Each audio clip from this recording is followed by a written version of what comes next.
نحمده ونصلي على رسوله الكريم أما بعد فأعوذ بالله من الشيطان الرجيم بسم الله الرحمن الرحيم إنا أنزلناه في ليلة القدر صدق الله العظيم۔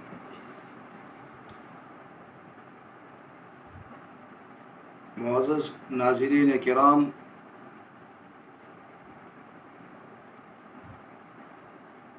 انسان کی تخلیق کا مقصد صرف اور صرف اللہ تبارک و تعالی کی عبادت ہے۔ اللہ نے انسان کو اس لیے پیدا فرمایا کہ یہ اللہ تبارک و تعالی کی عبادت کرے۔ ویسے تو تمام مہینے اللہ تبارک و تعالی کے مہینے ہیں اور تمام مہینوں میں اللہ تبارک و تعالی کی عبادت ہوتی ہے، لیکن اس حوالے سے رمضان المبارک کو خصوصی اہمیت حاصل ہے اور عبادات اس میں نسبتاً دیگر مہینوں کے بڑھ جاتی ہیں۔ صبح سے لے کر شام تک انسان کا روزہ ہوتا ہے اور پھر رات کو تراویح ہوتی ہے اور سحری میں ہم اٹھتے ہیں تو تہجد کا بھی اہتمام ہوتا ہے۔ اللہ تبارک و تعالی انسان کی عبادت سے خوش ہوتے ہیں۔ حضور صلی اللہ علیہ وسلم رات کا قیام اتنا طویل فرماتے کہ آپ صلی اللہ علیہ وسلم کے قدم مبارک میں ورم ہو جاتا۔ آپ صلی اللہ علیہ وسلم رات کی عبادات میں روتے اور اس طرح روتے، ایسی آواز آپ کے سینہ اطہر سے نکلتی جس طرح ہانڈی جو ہے وہ جوش مارتی ہے۔ تو گھر والوں نے آپ صلی اللہ علیہ وسلم سے عرض کیا کہ یا رسول اللہ، آپ کے اگلے پچھلے تمام گناہ معاف ہیں، آپ سے گناہ کا صدور نہیں ہوتا، پھر آپ اپنی جان کو اتنی مشقت میں کیوں ڈالتے ہیں؟ تو حضور صلی اللہ علیہ وسلم نے ارشاد فرمایا کہ کیا میں اپنے رب کا شکر گزار بندہ نہ بنوں؟ انہیں پروردگار نے اتنا بڑا کرم کر دیا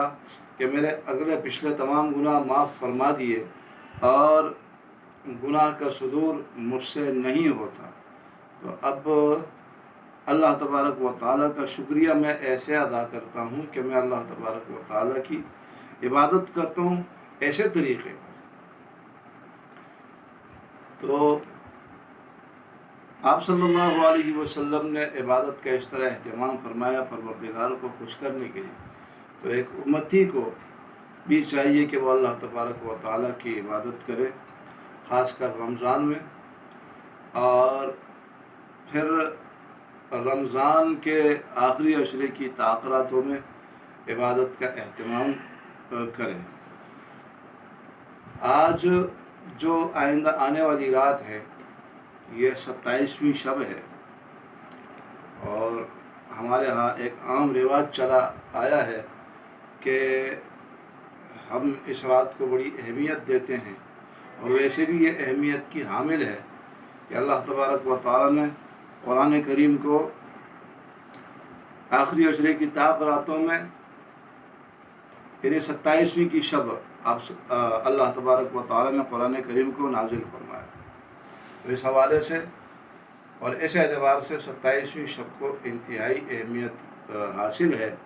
اور یہ انتہائی اہمیت کا حامل دن اور انتہائی اہمیت کی حامل رات ہے۔ تو اس رات کو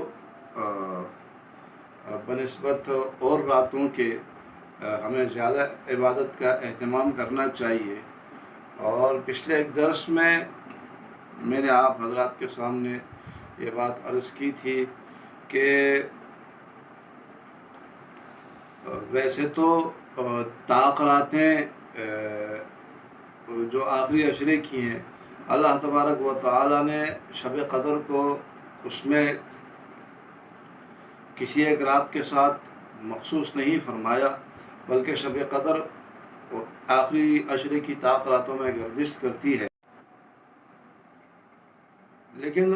امت کا رجحان زیادہ تر 27ویں کی شب کو گیا ہے،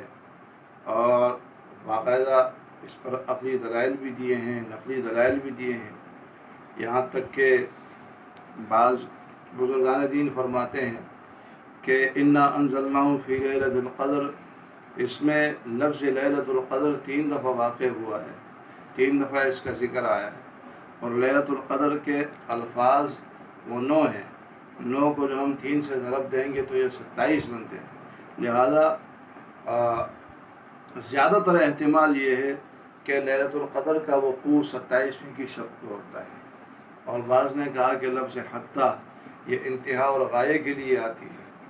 تو ہم اگر انا انزلناہ فی لیلۃ القدر سے لے کر لفظ حتیٰ تک اگر ہم کلمات گننا شروع کریں تو ٹوٹل 27 کلمے بنتے ہیں۔ تو بعض لوگوں نے یہ استدلال بھی کیا ہے کہ 27ویں کی شب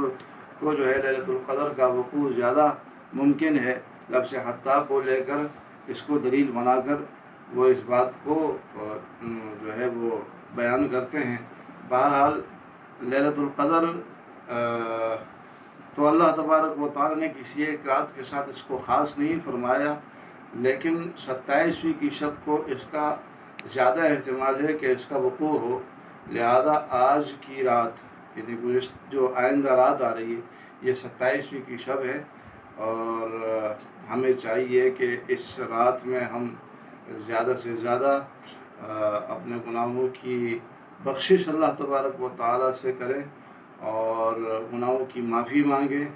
اور مرد حضرات